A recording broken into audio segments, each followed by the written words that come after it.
audio on demand from Vision Christian Media. Exploring faith and the future. Neil Johnson and Bible teacher Dr. Camille Majdali. Let's continue to explore some of the issues around strength and weakness as we look at the biblical character of Sampson. We've been talking about having a consecrated life, Camille. And there is a sense, isn't there, what we believe results in the way that we behave. Let's talk about how that behaviour actually results.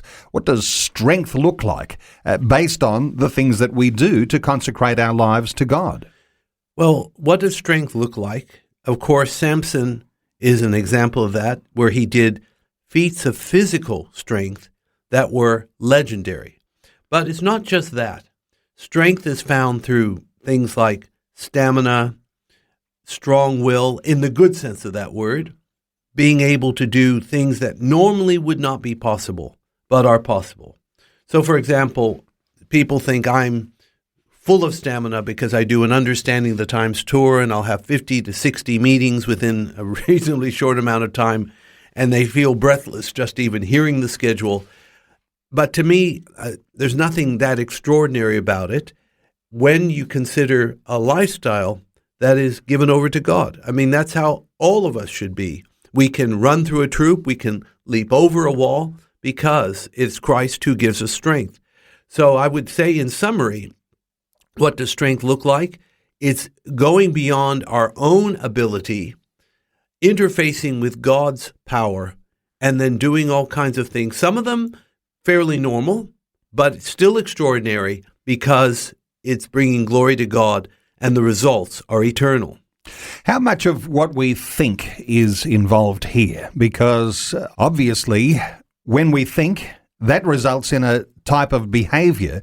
How important is the thought life in the idea of being strong? The thought life is of the utmost importance.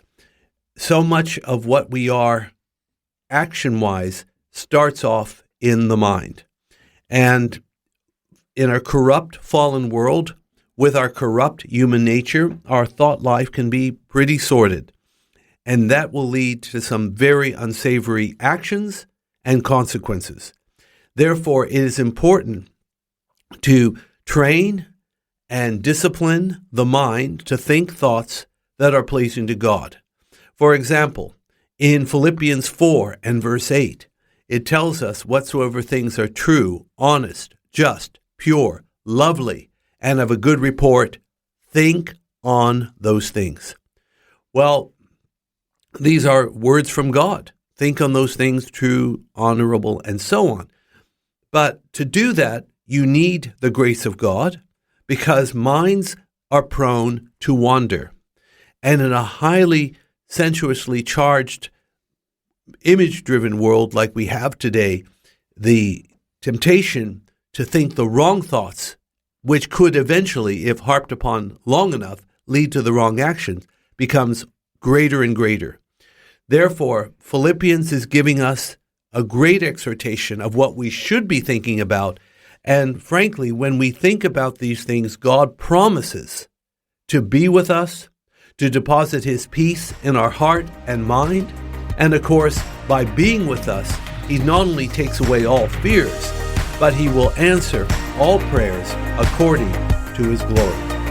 Faith and the Future with Neil Johnson and Dr. Camille Majdali from Teach All Nations. For more from Dr. Majdali, including books and DVDs on prophecy, Bible commentaries, plus today's and other episodes of Faith and the Future, go to vision.org.au. Thanks for taking time to listen to this audio on demand from Vision Christian Media. To find out more about us, go to vision.org.au.